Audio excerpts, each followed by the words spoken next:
காலையிலே ஷூட்டிங்க்கு வந்தாச்சா, ஆனால் இன்னும் யாரும் கூப்பிடல. இதோ எல்லாம்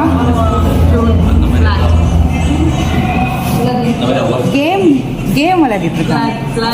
ரொம்ப நாள் கழிச்சு வந்திருக்கோமே, ரொம்ப நாள் கழிச்சு அம்மா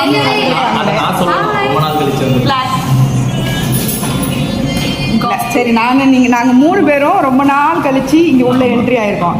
அதோ இந்த 3 பேரும் பாருங்க, எவருக்கு வந்த வீடியோ இந்த கேம் விளையாடிட்டு இருக்காங்க. என்ன கேம்னு காமிக்கணும்ல, இதெல்லாம் பொண்ணாது. அம்மா வந்திருக்காளே, தங்கச்சி வந்திருக்காளே, பாவம் லாஸ்ட் தம்பி கூட வந்திருக்காங்க. அதெல்லாம் கண்டுக்கிறதே கிடையாதா. கேபி ஷார்ட்டுக்கு போயிட்டான். கேபியும் சித்தார்த்தும் ஷார்ட்டுக்கு போயாச்சு.